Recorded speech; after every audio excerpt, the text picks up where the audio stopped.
You're listening to Strange by Nature, your guide to the strange, weird, unbelievable, and improbable wonders of the natural world.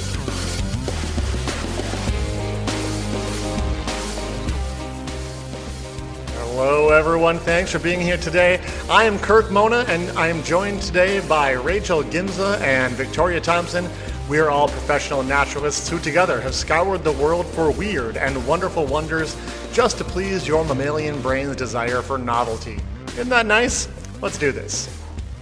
She spoke, nor did the sire of gods and men unheeding hear, but poured down on the earth raindrops of blood, so honoring his dear son, him who Patroclus had foredoomed to slay in Troy's rich soil, far from his native land. You mean Patroclus? Yep, I totally said it wrong. I had it written down phonetically, and I totally said it wrong. Thank you, Rachel. I appreciate it. I never get to do that. Woohoo! Awesome. Now, Rachel, then I'm going to ask you, what is that from? Oh, that's from the Iliad. Yeah, it must be the Iliad. So correct. You are amazing. I'm looking at my copy of the Iliad right now. Excellent. He was friends with Achilles. He was like best friend. Yes. Little Patroclus. Why closer did I than say friends. Yes. True. That passage is from the Iliad, and it's just one of the many times in ancient literature there are references to blood falling from the sky. Right. Didn't that happen in the Bible too? That's what I'm talking about this week. Yeah. Blood from the sky. Okay. It is I'm easy intrigued. to dismiss like one or two references of this sort of thing as poetic license, or after all, the other passage in the Iliad reads, Zeus roused an evil blare of war and sent down from high heaven his raindrops stained with blood. Is the other reference in the Iliad. So I find it pretty easy to dismiss the idea that Zeus actually exists. Right. His blood pouring from the skies also just seems like a bit of colorful mythology. But here's the thing, though. Stories of blood rain are not limited to ancient Greece.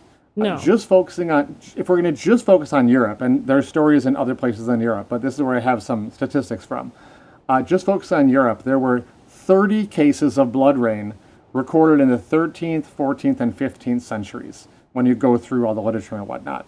If we average that out, that's one incidence every 10 years. So that seems pretty frequent, right? Yeah. Now, in the 16th and 17th centuries, there were bizarrely 190 recorded incidences of blood rain in historical documents. What? That's a lot. For those That's who are playing a at home. lot. Yeah. That's almost once per year. What's going on? They were wondering that as well, Rachel. There are also 43 cases in the 18th century. And now we tend to think that people in the past were maybe not as scientifically minded as us. So let's get more modern. There were 146 documented cases of blood rain in the 19th century. What? In Europe, which is Okay. getting distinctly closer to modern times, if you have noticed. Yes. So Isaac Newton was in the 19th century. Right. Now, we do see quite a drop of reports of what blood did you say, rain. Rachel? I think Isaac Newton, was he in the 19th No. century? Isaac Newton was like the 17th century. 17th. Oh, never mind then. But, Rachel, it makes you feel any better, there was a lot of blood rain back then, too. Yes. Okay.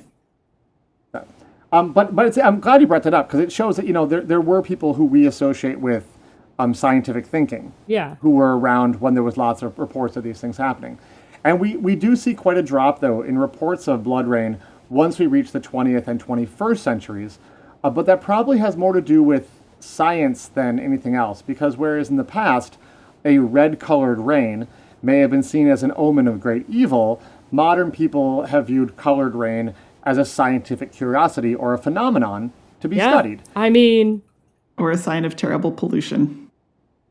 Perhaps. So, all of these to things. give credit where credit is due, though, many science-minded thinkers of the ancient world were also looking for more earthly explanations than, The The gods have the gods decided raining blood down that upon they us. hate us. So there were, of course, theories that it literally was blood. However, one of the theories that was a scientific-based sort of hypothesis was that it actually was real blood, but it was blood from battlefields. What? That had basically, there was some of these, horrific battles Oh, yeah. that were going on with thousands of people being killed, and there's stories of rivers flowing red with blood, and there's this Crusades, idea that maybe yeah. all this blood being shed was somehow evaporating into the sky and then raining back down as rain. Okay. Wouldn't the molecules or the iron and everything in the blood Yeah, be it's too totally dense? wrong. It's totally wrong. We know that now, but you can Yeah. imagine it being a plausible scientific explanation if you Right. didn't People know were some looking stuff. for an explanation that would actually connect to things that were going on that wasn't mythology. Right. So, it was a good try. It was wrong, but it was at least an example of trying to find like a reasonable explanation that didn't involve vengeful, omnipotent beings wasting their time and resources scaring lowly humans with showers of blood. So I appreciate that. That is rather there have nice. been there have been two interesting modern proposals for the source of blood rain, and my hunch is that they are both correct depending on the situation. Okay, can I guess what one of them would be? Sure. I'm going to guess there's a fungus involved. Ooh, interesting idea. All right, I would go with you'll just have- algae or bacteria. Algae is also a good guess. And y'all bacteria. just have to listen and find out. Okay. So, it should be noted that even some of the more careful, like ancient observers, who were more curious and superstitious, were quick to note that the rain was not like a deep blood red, but rather pink. So Right. it was more like blood mixed with the rain than droplets of pure blood. So I just want to clarify that when we're talking about this type of rain, and that was something that was historically observed. So it's not like, whoa, well, it used to be that we had actual thick red blood dripping from the sky, and now it's just sort of this pinkish rain, and they're not like they're different phenomena. It's like, no, even in the ancient times, the people who were doing careful recording of this were like saying that it was sort of pinkish rain, like blood was mixed in with the rain, not a rain made of blood. So I wanted to get that out Still there. horrifying to observe back then or now. Exactly. Well, this is something we have seen in modern times, and while I haven't seen red rain in person, I have seen red snow. In fact, I recorded red or pinkish snow one morning on video. I posted it to my YouTube channel called Secret Nature, which was back on April 11th in 2019. And on that morning here in Minnesota, many of us woke up to discover red snow covering the ground. And Why it don't wasn't I really remember dark. It wasn't really dark red. It was more of a Okay. pink color. And maybe back in the old days, we might have called it blood snow and had a good old freak out about it. But in this instance of let's call it blood precipitation, it turns out, pretty easy to trace where it came from. All that week, there had been enormous, like record-setting dust storms in Texas. And the high winds had kicked up huge volumes of red dust, and it was carried all the way north to Minnesota, where it met cold Arctic air, and the red dust provided ideal nucleation sites for snow formation, and we were blanketed in a reddish pink snow. And interestingly, I think it was really lucky that we saw it, because I remember, and I went back and watched this video I shot to see, when you scraped away the snow, the lower levels were all pure white. It was just the very top layer that was this reddish, almost like the snow finished falling and then the dust all settled out of the sky and we had this pink layer on top of the snow. It was really, really bizarre. That is so weird. So some scientists do believe that cases of blood rain are equally as simple. One of the first people to point out this solution was Giuseppe Maria Giovanni, I believe is how you say his name, who observed a blood rain in the year 1803 in Italy. And he also observed that the rain was preceded by several days of very strong winds blowing dust north out of Africa. And one thing I like about this theory is that the red color in soil dust is often iron oxide, or essentially rust. Right. And iron. It's also the iron content or hemoglobin in our blood that makes it red. So there's actually this really cool, like, real world connection between blood and red rain. If it is from essentially like a rusty dust, is that they both, there's a connection to why they're both red, which I think is pretty cool. Oh, yeah. That's really But cool. we have that dust explanation, but there's an even weirder one, maybe stranger one, if you perhaps prefer. Blood rain fell in the town of Kerala, India, in 2001, and then it happened again in 2012. And scientists studying the pinkish rainwater they collected after the 2012 event were able to isolate exactly what was causing the pink color. And it wasn't dust, it was something weirder. And like all good scientific discoveries, it raised more questions than it answered. And you're on the right track. Earlier, you guys, the color was caused by enormous amounts of the spores of a specific green microalgae. Oh. Which one of you said algae? I did. Rachel That's did. Rachel. Congratulations, Rachel. Amazing. That's so cool. Now, that's weird enough, right? Yeah, but it that's gets absolutely even strange. It gets stranger. Oh, Okay. of course it does. Why would it not? Now, scientists knew that this particular algae grew in Austria, for example, but it had never been seen before in India. So they're like, okay, well, here's a cool opportunity. Let's do some DNA sequencing and compare Oh, yeah. the ones that we know, the population we know in Austria, and this new stuff that we're seeing in India, and we can maybe kind of figure out how closely related they are. Like maybe even you could do some really cool stuff to figure out like how long ago they diverged evolutionary. There's all kinds of cool stuff you can do. So, to their surprise, they found out that after the DNA testing, they were not closely related. They were identical. Oh. What? Yeah. The microalgae that created the spores seemed to have come from Austria. That's And you may have bizarre. noticed that India and Austria are not close together on a map. No, No, they're not. Not in the slightest. At all. Right? So there have been reports, and this is maybe a little bit what Victoria, you were maybe thinking of. There have been reports in the past of intercontinental aerial transport of bacteria and fungus. But this was the first ever evidence of aerial intercontinental transport of algal spores. So Yeah. there is now great interest in doing all kinds of like high altitude air sampling to see, what sort of paths these are taking. What else can we detect up at these high altitudes? Like what is floating around the world, and how are these things being transported? So it's really Yeah. fascinating. Obviously, we have more questions than answers, and I think that's a great sign of like great science is when we end up Yeah. with more questions Like, than you answer what we got one, answered. get about 10 wanna more know how questions. I want to know how many spiders they find up there. Yeah, right. That would be interesting too. Now, lucky for us, people don't go run around in a panic thinking that it's the end of the world when our rain or snow is a little red. But if you ever do see this phenomenon, consider yourself very lucky to be witnessing how strange and wonderful our planet is. That was Very cool. fascinating. Thank you, Kirk. So cool. No problem. We are going to take a break, and when we come back, it will be Rachel's turn.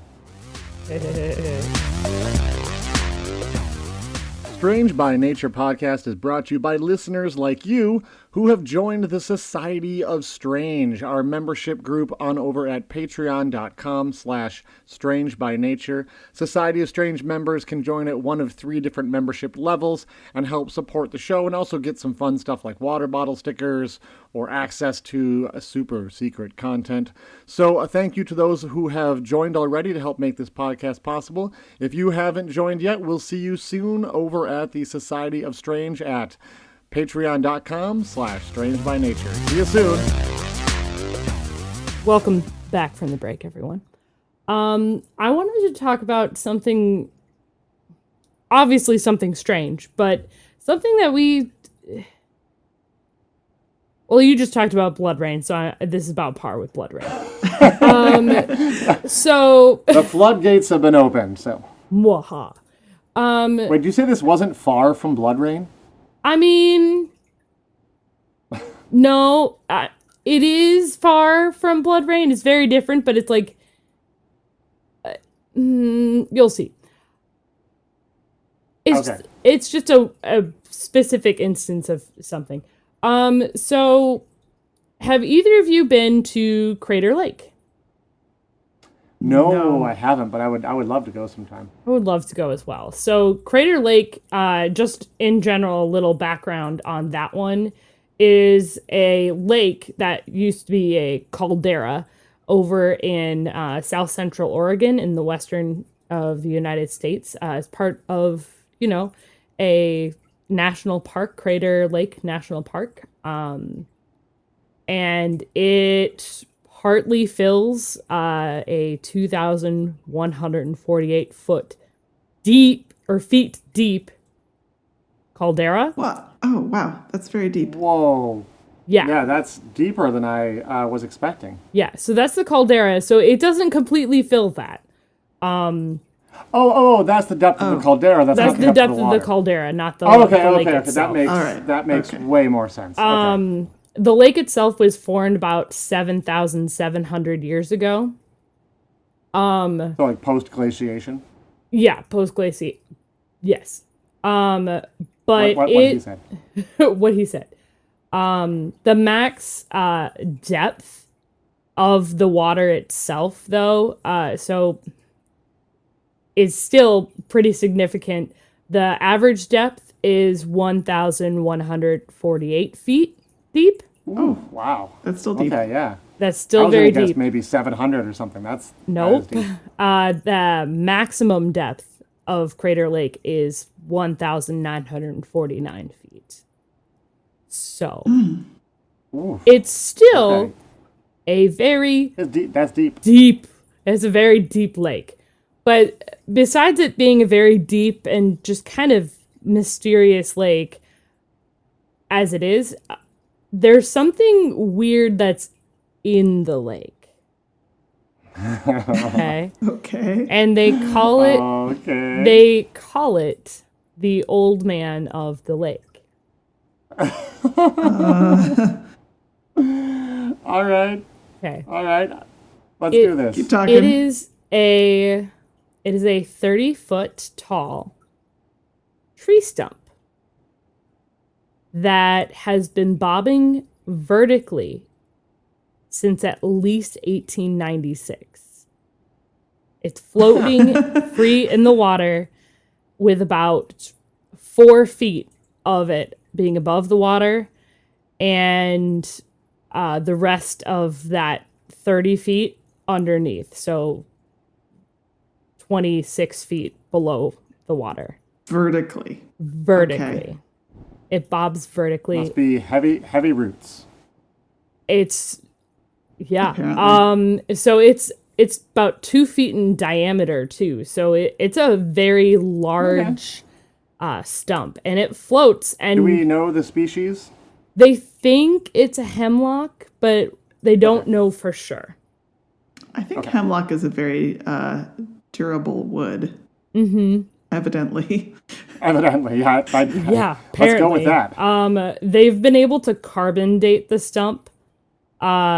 This tree itself is at least 450 years old. But hold on. Yeah. Carbon dating doesn't work for things that young. Yeah, it's So is it? Did they tree ring? preliminary. Is this like some sort of like looking at the rings or something? There has to be another way to do that. No, from what I've seen is they carbon dated the stump, which I agree doesn't generally work very well, at least for the stump, but like, especially for something that young. I've got my skepticals That's- on. Let's just move on. That's we'll move fair. Ahead. But it's just this huge, it's been floating upright in the lake for more than 100 years. Sure.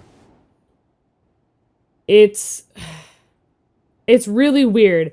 And the other thing that's very bizarre about it, so it's this big old stump, and it the surface obviously has been bleached because it's open to the elements, and this part of the stump that's above the water like has degraded a bit. But it's still wide and buoyant enough that it can support a person's weight. Fun.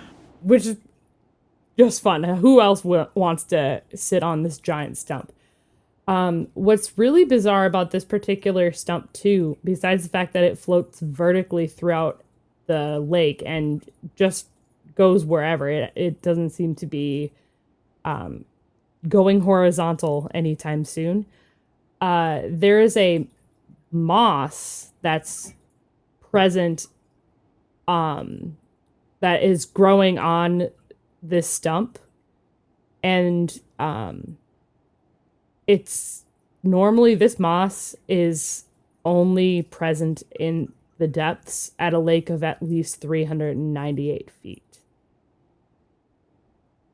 So you're saying the part above the surface has this moss that normally grows only like 400 feet down. It's still underneath the water. It's underneath the surface where the moss is growing on old man of the lake, but it is usually found almost 400 feet down.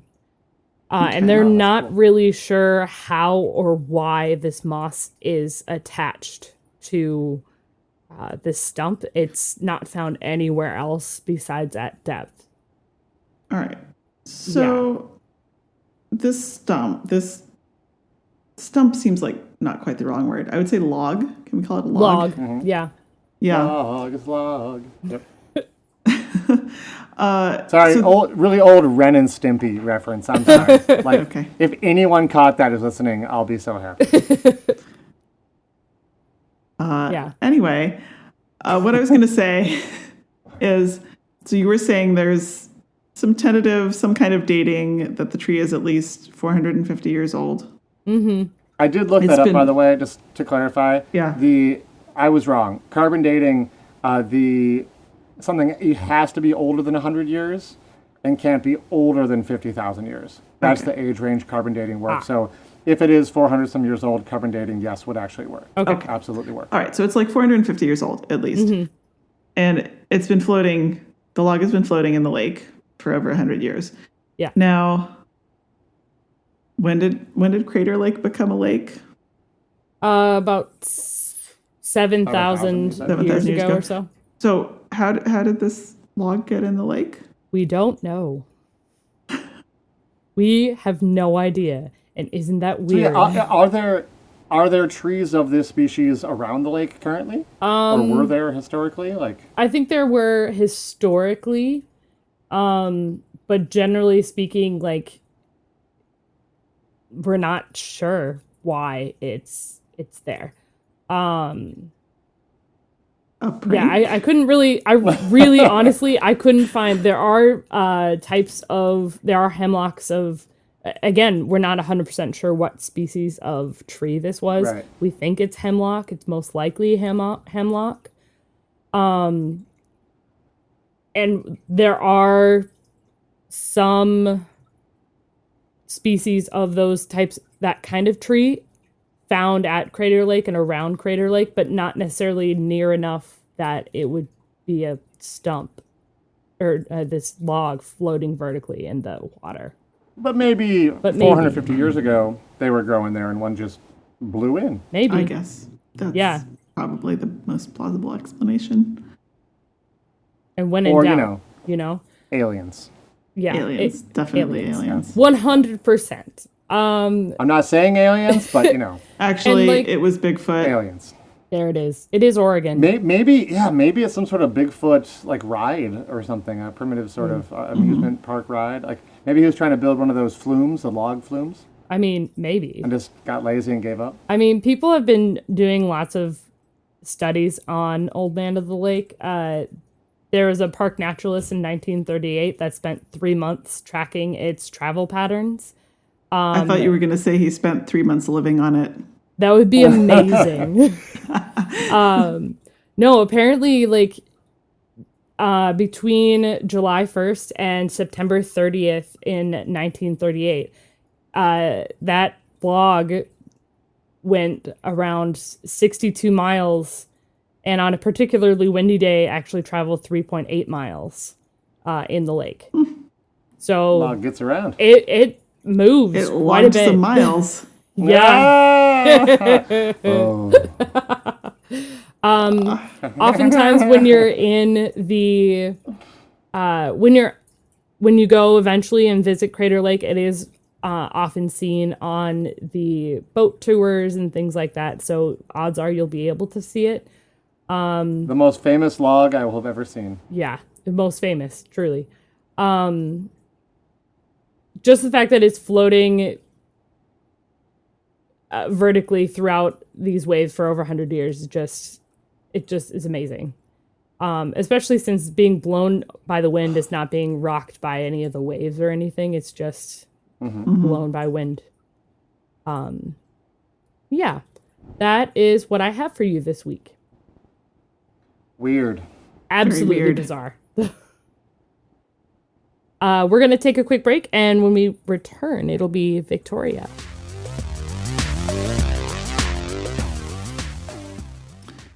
All right, we are back from the break. And today I want to talk about something that happened in California in December 2016.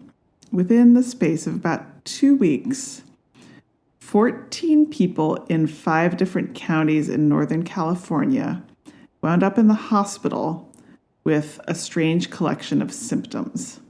Oh, good. We're first- ending on this, huh? Okay, cool. Yeah, That's fine. yeah. This might have been a good Halloween episode, but I just couldn't Yeah, wait. you know, it's funny. My blood rain one might have been the best one to pick. We really I did choose mine. This is Halloween plus. We're all in the Halloween spirit. Yes. Had so much sugar, and we're just I did kind we're all of Halloweened up. I thought about doing this one for Halloween because it's really spooky. Or doing Old Man of the Lake because it's spooky. But okay, back to the 14 people in the hospital, yes? Yeah. So they arrived at the hospital with what seemed like severe food poisoning. They had nausea, vomiting, diarrhea. However, they continued to get worse and good. eventually started showing signs of liver failure. Oh dear. Yeah, eventually Definitely not 3 good. of the people died. Of the 11 that survived, 3 required liver transplants. Oh, And one, who was an 18-month-old child, was left with permanent brain damage. what? This sounds like mushrooms to me. Ding, ding, ding, ding, ding. What? Yay! What they have in common is that they had all recently eaten a meal of wild mushrooms. Okay. These folks Bad were idea. poisoned by one of the most deadly fungi known to humankind, Amanita phalloides, the death cap Oh mushroom. no. The what? Death cats. Oh no. So bad. Yes. That's not. Oh. Of all You the ones fed to your pick, that is 18 not the one. One, yes, but I'm sorry. They were able to feed an 18-month-old child mushrooms? I'm more Yeah, astonished by well- that, honestly. I mean, my toddlers, well, one of my toddlers eats mushrooms, the other doesn't. Well, your toddler's ahead of me. Okay. I don't pick death caps, so Well, yeah, I would hope not. Yeah, these people didn't think they did either, Victoria. no, they didn't. Anyway, The death cap mushroom is the mushroom that is responsible for the most deaths worldwide. It's the majority of mushroom poisonings, in fact. Mushroom poisoning deaths, I should say. And they're actually native to Eurasia, but they've been naturalized in the U.S. for quite a while. They were most likely brought in on the roots of imported trees because they're actually a mycorrhizal species. Oh, wow. Species. Yeah. So that means they form a symbiotic relationship with the roots of plants, which is another totally cool topic that I'm sure we'll talk about at some point. We've touched on it a little bit. Yeah. Mm-hmm. So trees such as oak, chestnut, and pine. And it was apparently established on the East Coast by at least 1900, but it was a bit of a later traveler to the West Coast. The first one was spotted in 1938 in Monterey, California. And in the past few decades, it has become quite common in Northern California and is kind of making its way up the coast. Oregon, Washington, British Columbia. So part of the problem with the death cap is it's not dramatic looking. It's a pretty typical mushroom shape. It has a white stem and white gills, and the cap is usually kind of a greenish yellow color, but it can vary from white to brown. And in some of the early stages of growth, the mushrooms are, as you might expect from the species name, a little bit male looking. That's Phalloides. Yeah. Yep. But not Whatever like could it mean. excessively.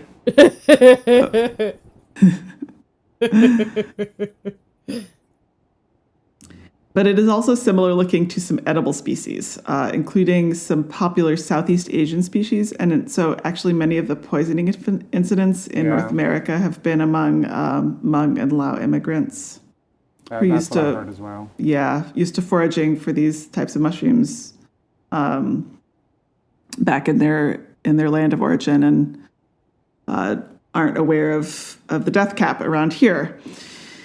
So the toxin that they produce is called amatoxin. It's really quite nasty. Amatoxin is horrible. As little as half a cap, 30 grams of the mushroom is enough to kill a person. Oh. And the fun really begins after the mushroom is swallowed. And the toxin is absorbed by the small intestine, which is where your nutrients are also absorbed. And it's taken directly to the liver, which is the way our body works to process toxins and other things. But it's absorbed by the liver cells, and it interferes with them making proteins that they need to do all the things that cells have to do. So it leads to cell death in the liver and eventual liver failure. And it can also affect some other organs like the kidney. Yeah. Poisonous mushrooms are kind of a strange thing. Yeah, they're bizarre. Like the death cap. Yeah, so some of the most toxic species of mushrooms look really boring. And those who have eaten death caps also say that they are quite delicious. Oh, no. Yeah. Cool. At least you enjoyed your last meal. So if you think about the toxic plants and animals that we know about, this seems very strange. Toxic animals tend to display warning coloration. So if you think of a poison dart frog or a monarch butterfly, the idea is that the bright colors and patterns make them memorable, and any animal that tries to eat a poisonous animal will only make that mistake once, right? Right. They learn to recognize the pattern. And poisonous plants usually taste bitter and horrible. And again, it's because they want to... A lot of alkaloids are kind of bitter, right? Alkaloids. Totally. They want to avoid being eaten. That's why they produce those evolutionarily. The death cap is not doing any of that. And in fact, one of the reasons that it is so insidious is it's often can be a day or two before symptoms appear at all. Ooh, and as we saw good. earlier, they first resemble just regular food poisoning. So the person may not even connect the symptoms with what they ate a few days ago. Right, you're probably thinking it was what you ate 20 minutes ago. Yeah. Exactly. And also, the only animals that are affected by the death cap's poison are some types of mammals, and some types of mammals can eat it just fine, like some squirrels and rabbits apparently are not affected. So, speaking evolutionarily, it seems pretty unlikely that the toxin would have developed as a way to prevent the mushroom from being eaten.